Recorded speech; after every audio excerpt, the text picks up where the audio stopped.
Émancipation. Fanfiction Harry Potter. Par le studio Kalu Records. Catégorie Boys Love. Couple phare Harry Potter et Severus Snape.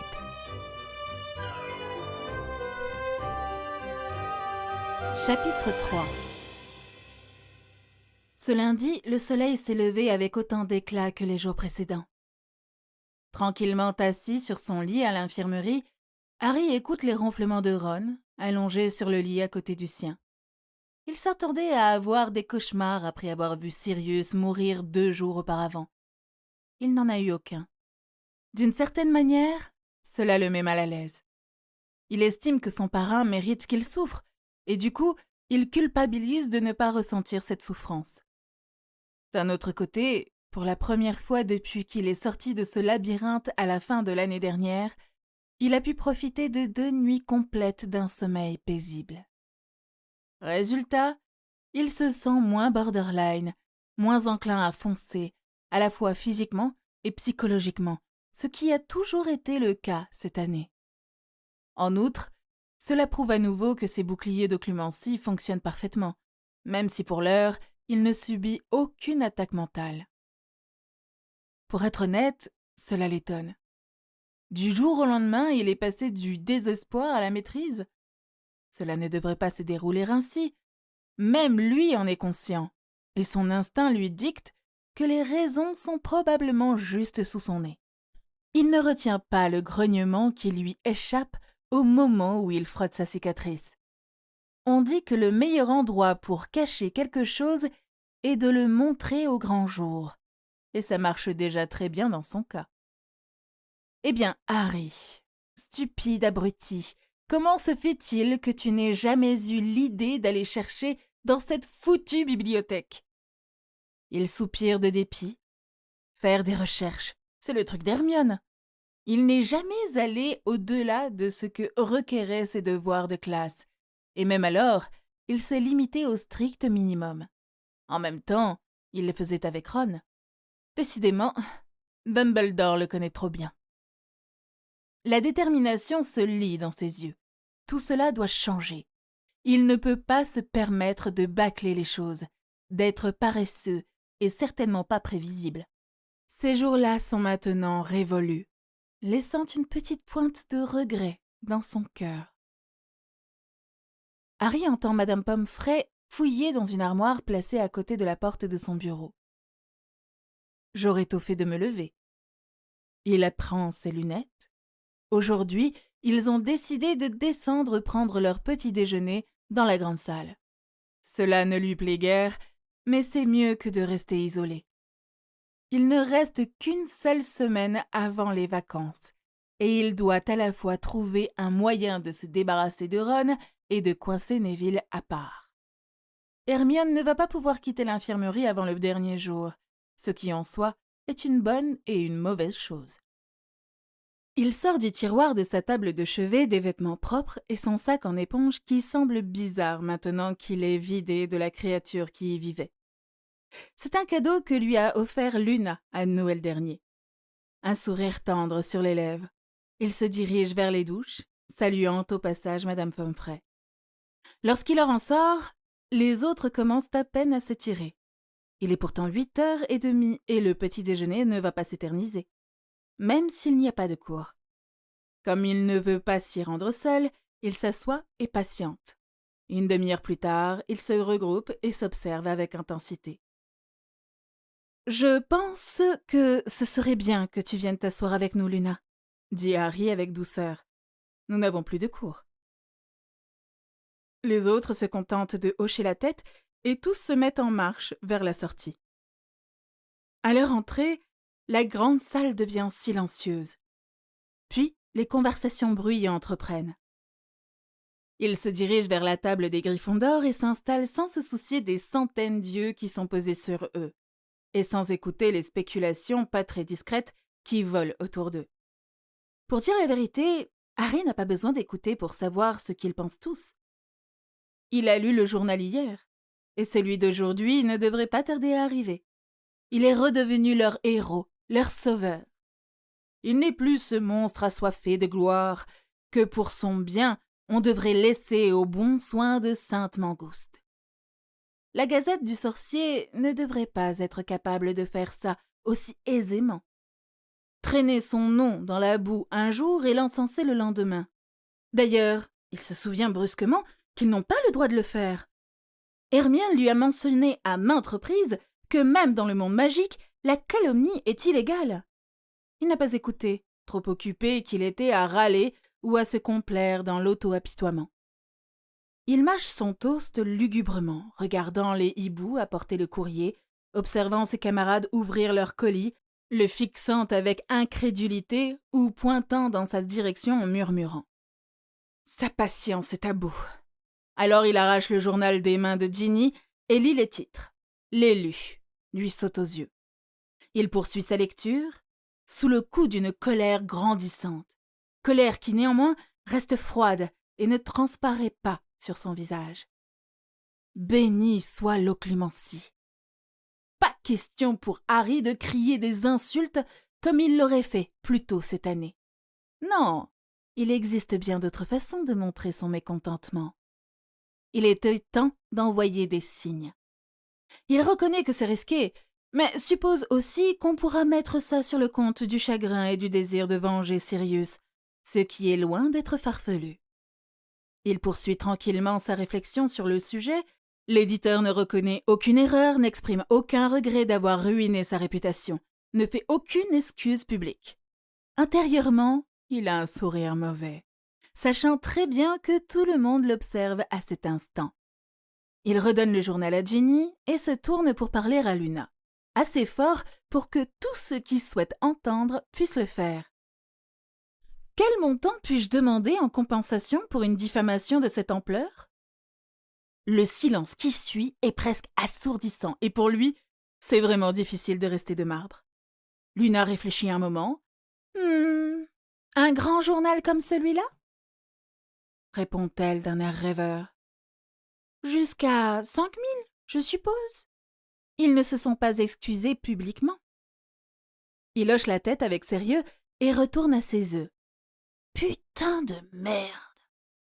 Il doit se trouver un avocat, il doit parler avec Neville le plus tôt possible, et il doit se rendre à la bibliothèque pour en lire un peu plus sur l'occlumencie.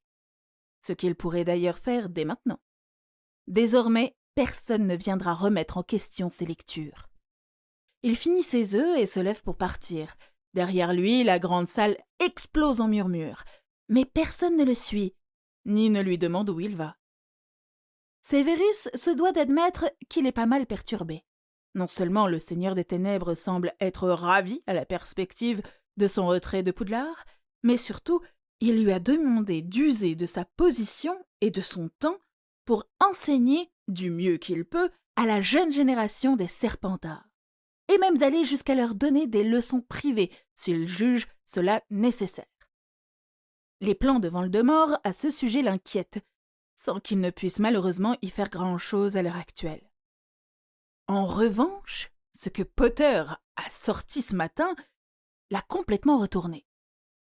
Ne pas savoir ce que le Seigneur des Ténèbres a dans la tête est une chose. Ne pas savoir ce que Potter a dans la tête en est une autre. D'autant qu'il n'arrive pas à décider lequel est le pire. Dumbledore semble complètement indifférent au sujet, comme les autres membres du corps professoral. Pauvre enfant, après ce qu'il a traversé cette année, et son parrain qui meurt devant ses yeux, c'est tout à fait compréhensible. Non, ce n'est pas compréhensible du tout. Qu'un truc pareil puisse être dit va au-delà de la compréhension de ce que Severus sait d'Harry Potter. Potter ne pense pas, il a Granger et Weasley pour ça. Et aucun chagrin, quel qu'il soit, ne peut conduire à ça, peu importe ce que ces journaux ont pu dire. Cela signifie bien entendu que Potter s'est inopinément transformé en un serpent. L'image mentale le fait s'arrêter abruptement au beau milieu du couloir où il explose de rire. Heureusement, mis à part les portraits qui le dévisagent avec désapprobation, personne n'est témoin de son éclat. Ça y est, songe-t-il en respirant très fort. Il est en train de perdre la boule. La tension liée à son statut d'agent double et tous les doloris qu'il a subis l'ont finalement rattrapé. « Reprends-toi, Sévérius !» Il s'appuie contre le mur quelques instants, histoire de se recomposer avant de retourner dans ses quartiers. Il a besoin d'un petit remontant. Oui, voilà ce qu'il lui faut. Et sûrement pas une camisole de force. Il est grandement soulagé de ne pas avoir de cours aujourd'hui. Ce soir, après le dîner, Harry est assis tout seul dans un coin reculé de la salle commune. Ses camarades de maison, désormais informés grâce à Ron, Ginny et Neville de la bataille et de la perte qu'il a subie, l'ont laissé de côté, l'honorant simplement de regards de sympathie ou de curiosité. Ses amis semblent avoir décidé de lui donner un peu d'espace pour faire la part des choses, ce qui l'arrange en vérité. Il est tranquille pour réfléchir en paix. Comme il l'imaginait, les livres dont il avait besoin ont toujours été à la bibliothèque. Certes, n'y figure aucune instruction, uniquement des connaissances générales et historiques, mais c'est plus que suffisant pour répondre à toutes ces questions. Premièrement, Dumbledore est vraiment un connard et un fourbe. Un véritable Gryffondor, mon cul! Il semble bien qu'Harry ne soit pas l'unique Serpentard qui se soit laissé répartir dans la maison des lions. Deuxièmement, Snape avait visiblement raison. « Ouvrez votre esprit » était écrit partout. Cependant, il ne lui a pas enseigné à se protéger, mais bien à ouvrir son esprit aux visions. Parce que c'étaient les ordres de Dumbledore. De qui d'autre de toute façon? Les accusations de Ron étaient pleinement justifiées, bien que dirigées vers la mauvaise personne. La question reste pourquoi? Est-ce que Dumbledore a voulu l'utiliser pour obtenir plus d'informations ou pour piéger Voldemort? Les deux semblent convenir à ce stade. Troisièmement, Harry montre tous les signes d'un occlumens naturel, voire même d'une affinité innée pour les arts mentaux en général, puisqu'il n'existe aucune séparation entre les disciplines, juste des manières différentes de les utiliser. Mieux encore, on dirait bien que Dumbledore ne le soupçonne pas. Et après ce qu'il a laissé passer cette année, Snape non plus. Il a pourtant du mal à y croire. Comment a-t-il fait pour ne jamais remarquer? Maintenant qu'il y songe, la plupart du temps, il sait en fait dire lorsque les gens lui mentent. Peut-être le stress des derniers jours a réveillé certains instincts qui dormaient depuis toujours en lui. Bon, c'était facile à vérifier. Selon les livres, un légilimens naturel est apte à entrer dans l'esprit d'une autre personne sans recourir à sa baguette ou sans prononcer de sort, et ce, sans qu'on le remarque, à moins de pratiquer l'occlumencie. Harry sonde la pièce à la recherche d'une victime qui ne se méfie de rien, se préparant en respirant lentement et en vidant son esprit. Là, cette jeune 4e année qu'il lui jette constamment des coups d'œil. Harry s'imagine telle une fumée pénétrant à travers les pupilles sombres de l'élève. Dès que son visage se tourne dans sa direction, il pousse son esprit en avant, entrant avec une facilité presque effrayante. Ses amis ne sont pas avec lui? Il se fiche donc qu'il souffre? S'ensuit une image d'elle, se levant pour le prendre dans ses bras et le réconforter, faisant ressortir des sentiments d'affection. Harry se retire avec précaution et la fixe droit dans les yeux. Elle rougit et se détourne. Il se sent quelque peu mal à l'aise et un rien honteux d'avoir, sans aucune retenue, violé la vie privée de l'adolescente. Cela n'enlève pourtant rien à sa réussite et cela implique qu'il détient entre ses mains un outil plutôt puissant. Dans sa situation, cela s'apparente quasiment à avoir un énorme avantage. Bon, tentons une nouvelle expérience, juste pour être sûr. Neville est assis pas très loin de lui et semble le regarder avec le même air compatissant. Il se prépare donc et passe à l'attaque. La sensation lui donne l'impression de foncer la tête la première dans un mur, à tel point qu'il lève la main pour frotter son front douloureux, alors même qu'il n'est pas douloureux. Il regarde en clignant des yeux un Neville tout aussi choqué que lui. Il réalise ce qui vient de se passer et rougit d'embarras. Il se mord la lèvre et d'un air penaud, il passe une main dans ses cheveux. Neville continue de le regarder, alors il montre d'un mouvement de tête les dortoirs, se lève et se dirige dans leur direction, comme s'il était l'heure d'aller se coucher. Assis sur son lit, il n'a pas à attendre longtemps avant que la porte ne s'ouvre et que Neville n'entre. « Désolé, Neville, j'étais juste en train de tester quelque chose. » fait-il, toujours embarrassé, tandis que l'autre garçon s'assoit sur le lit de Ron en face de lui. Tu sais que la légilimencie est limite illégale, n'est-ce pas? Demande Neville en lui souriant timidement, chose qu'Harry ne lui a jamais vu faire auparavant. C'est vrai. Eh bien, comment le saurais-je si personne ne me dit rien? Il se frotte le visage de frustration et Neville le fixe avec curiosité. Harry lâche un soupir. C'est maintenant ou jamais. Je voulais te parler de quelque chose. De plusieurs choses, en fait. Mais tu dois me promettre de garder ça pour toi. Un serment à la baguette? Demande l'autre avec beaucoup de sérieux. Non! Répond Harry en riant. Je suppose que ce n'est pas aussi sérieux. Je me contenterai de ta parole. Il réfléchit, et je pense que tu pourrais en parler à ta grand-mère aussi. Elle ne semble pas être du genre à lancer des commérages. Sourit le brun. L'idée fait glousser Neville, qui acquiesce. D'accord. Harry prend une profonde inspiration pour se calmer. Je ne connais rien. Neville cligne des yeux sans comprendre, alors qu'Harry le regarde avec ferveur. Ce que je veux dire, Neville, c'est que je ne sais rien. Dumbledore a veillé à ce que je reste dans l'ignorance pendant toutes ces années, et je suis trop naïf et négligent pour m'en être aperçu. Enfin, jusqu'à aujourd'hui, lâche-t-il en se massant la nuque. J'ai été élevé par des moldus qui ne m'ont jamais rien dit à propos de ma famille, et je n'ai jamais reçu ces brochures que tous les nés de moldus... Il plisse les yeux, se souvenant subitement de quelque chose. J'ai même été exclu des classes d'éducation sexuelle que tous les nés de moldus reçoivent en 3e année. Neville pâlit et se lève. « Mais tu es toujours vierge, n'est-ce pas ?» demande-t-il avec appréhension. « Oui », répond Harry, surpris par sa réaction.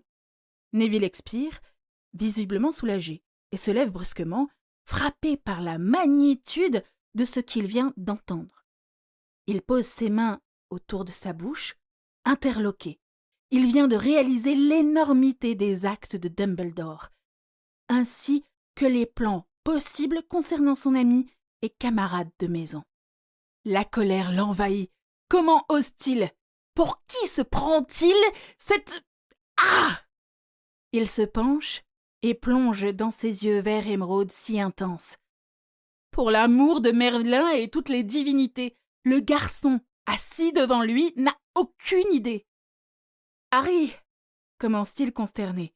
« Tu n'as pas la moindre idée de ce qu'on t'a fait. » Ayant toute l'attention de son ami, il poursuit.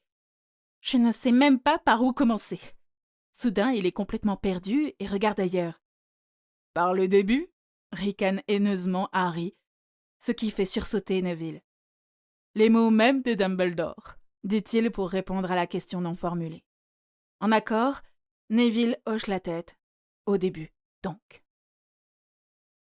Par bien des aspects, notre société peut être considérée quelque peu archaïque et bien plus moderne que beaucoup d'autres, y compris celle des Moldus.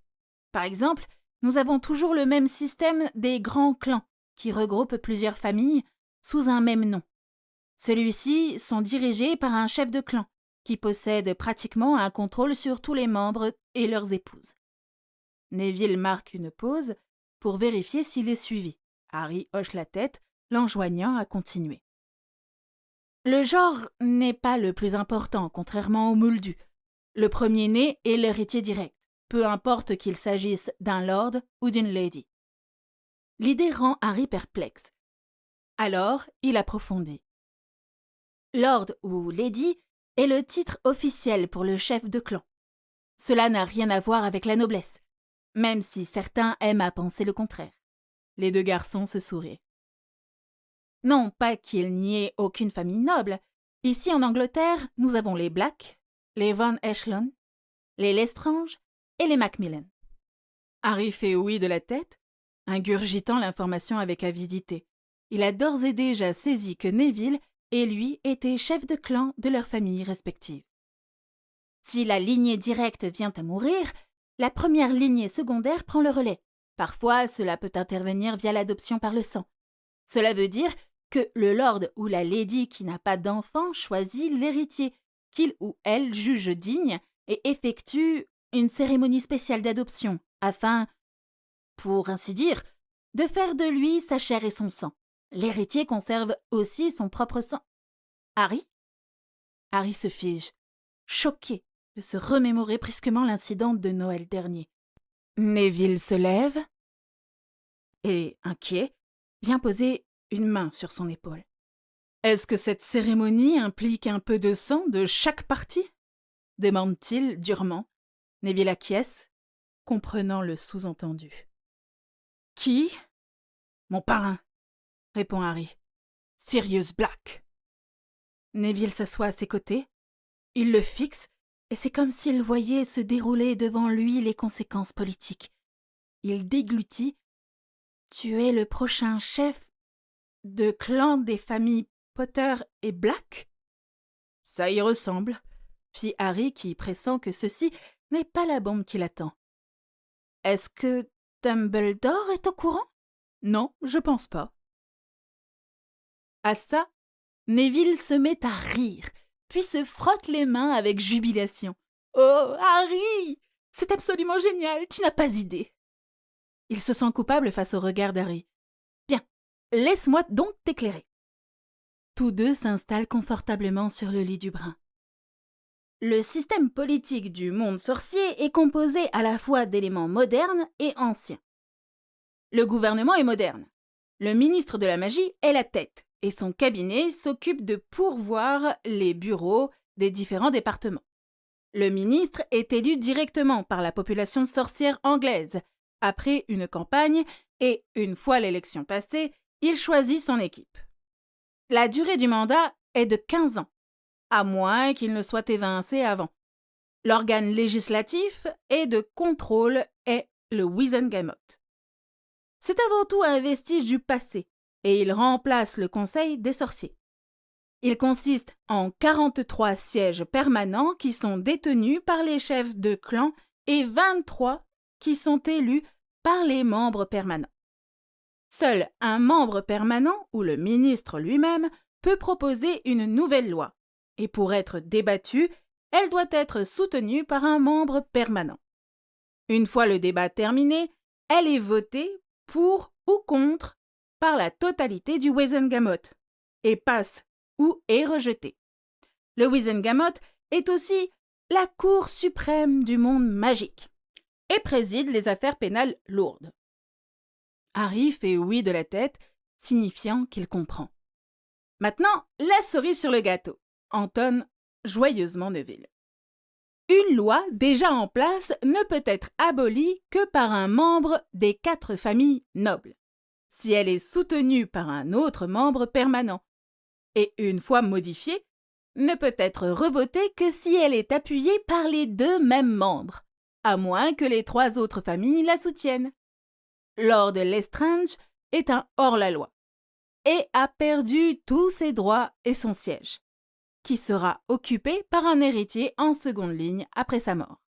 Lord Van Echelon doit avoir 5 ou 6 ans, ce qui veut dire que toi, Harry, tu es dans la mesure d'abolir n'importe quelle loi passée par le Wizengamot et de ne soutenir que celles qui te conviennent. La seule exception, c'est si la cour tout entière vote contre toi. Putain de merde! Lâche Harry, l'esprit en ébullition. Oui, reconnaît Neville, et ce n'est que le pouvoir politique que tu auras dès que tu auras 17 ans. Tu veux quelques minutes ou je continue? Le brun prend une grande respiration et ouvre son esprit. Je pense que tu peux. Tu as bien reçu une clé pour ton coffre après tes 11 ans. Harry acquiesce. Il s'agit seulement de ta voûte en fidéicommis, que tes parents ont ouvert pour couvrir tes dépenses pour ton éducation, ton argent de poche et ce genre de choses. Le reste de tes avoirs et de tes biens est actuellement détenu en fiducie par Gringotts jusqu'à ce que tu atteignes ta majorité. Tu n'y auras pas accès avant, mais tu peux d'ores et déjà déposer une requête pour qu'on te liste le nombre et l'inventaire de toutes tes voûtes, ainsi que de toutes les entreprises, les encours d'investissement et les propriétés en ta possession.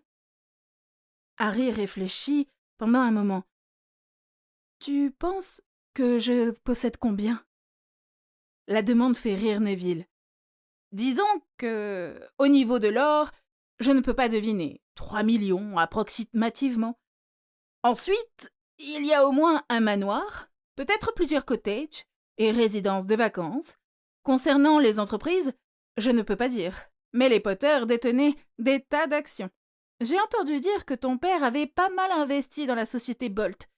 Si c'est vrai, tu auras une sacrée rente, sans même lever le petit doigt. Ces paroles sont accueillies par un silence. Bah, quoi? Tu es le dernier des Potter, ne l'oublie pas. Cela signifie que chaque centime que ta famille a gagné pendant des siècles est maintenant à toi. De plus, on dit que personne n'y a touché au cours des 15 dernières années, faisant grossir encore le montant des actions. Putain de merde! Oui, convient de nouveau Neville, mais ce n'est pas tout. Pas tout? Demande Harry stupidement. Ah! Assure Neville avec une once d'amusement dans les yeux. As-tu oublié l'adoption? Tu es aussi le futur chef de la famille Black. Oh, laisse-moi deviner. Alors que les Potter peuvent être considérés comme aisés, les Black sont riches à crever? Oui et non, rigole Neville. Les Blacks sont riches à crever, c'est vrai. Mais la rumeur dit qu'ils ont largement contribué à l'effort de guerre du côté de Voldemort. Je n'ai aucune idée à quel point, si tu vois où je veux en venir. Mais il doit te rester quelques millions, plus la maison ancestrale et la joaillerie de la famille, qui ne peut pas être vendue parce qu'elle est liée par le sang. Des cacahuètes, quoi, conclut Harry sur un ton sarcastique. Oui, c'est le cas, tu peux me croire, fait l'autre garçon sur un ton sérieux. Les Blacks sont considérés comme l'une des familles les plus riches en Europe, pas seulement en Angleterre. Putain! Neville est incapable de ne pas éclater de rire, ce qui fait sourire Harry. Ouais, je sais. Tu devrais élargir ton vocabulaire. Il soupire lourdement et Neville est vite dégrisé en le voyant. Voilà, c'est exactement ce que je veux dire. Tout le monde est au courant, sauf moi. Je ne sais même pas quelle était la profession de mes parents. De ce que je sais, ton père ne travaillait pas. Ta mère, en revanche, était oubliator. Et ton parrain, un aurore. Tu n'as jamais demandé à Ron? Non, pour être honnête, je n'ai jamais ne serait-ce que pensé qu'il y avait des choses importantes à savoir. Et Ron ne m'en a jamais parlé non plus. Je suppose qu'il a assumé que je savais déjà, ou peut-être qu'il ne voulait pas en parler. À cause de ses... Tu vois. Il fait un geste. Problème. Neville comprend. Tu dois absolument savoir autre chose, Harry. La sexualité dans le monde magique est un peu différente de chez les Moldus. C'est plus puissant, comme une sorte de lien. De plus, ça a plus de signification, en particulier la perte de la virginité. Cela ne veut pas dire que nous ne faisons pas des trucs avant le mariage, bien sûr. En fait, au contraire, des Moldus, elles ne concernent que la pénétration. À cet instant, il est aussi mal à l'aise qu'Harry.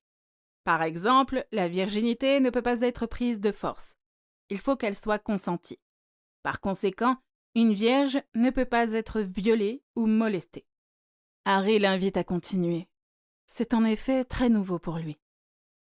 Ainsi, nous avons moins de contraintes que les Moldus. Nous n'avons pas de maladie vénérienne et aucun risque de grossesse avant le mariage. Tout simplement parce que nous faisons tout en dehors de la pénétration. Tu vois, il n'y a rien à craindre. À ce stade, tous les deux rougissent furieusement. Ben... Neville s'éclaircit la voix. En fait, on se contente de faire le reste. C'est considéré comme tout à fait normal d'avoir des préliminaires sexuels avec sa petite amie ou son petit ami. Et c'est le pied, donc pourquoi pas? Il se frotte son visage brûlant. Merlin, je n'arrive pas à croire que j'ai cette conversation avec toi. Ils explosent de rire, se roulant sur le lit. Après s'être calmés, ils restent là, allongés, les yeux fixés sur le baldaquin.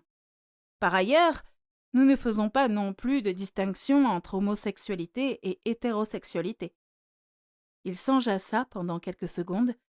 Je suppose que c'est parce que, contrairement aux moldus, les homosexuels peuvent procréer. Quoi? Bon, pas les voies naturelles, explique-t-il. Mais il existe des sorts et des potions qui peuvent créer des organes génitaux mâles ou femelles temporaires. Un peu comme les transsexuels, songe Harry. Il faut vraiment que j'emprunte les brochures d'Hermione. Ouais, fais donc ça, se marre Neville. Et tu devrais aussi parler à Madame Pomfrey. Je ne peux pas croire qu'elle te refuse des informations aussi basiques, mais tellement importantes. Harry acquiesce, et je vais t'envoyer quelques livres pendant l'été, si ça ne te dérange pas.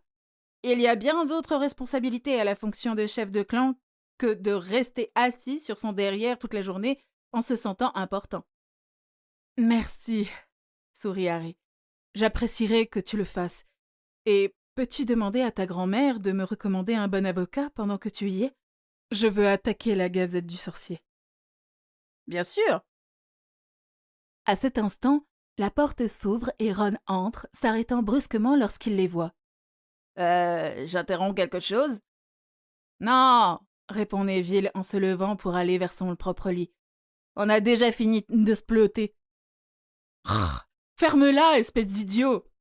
Harry lui jette son oreiller en riant, tandis que Ron reste debout et l'essuie des yeux, abasourdi. Vous venez d'écouter Émancipation, chapitre 3, par les studios Calu Records. Une fanfiction Harry Potter. N'hésitez pas à consulter la suite. À bientôt dans le chapitre 3.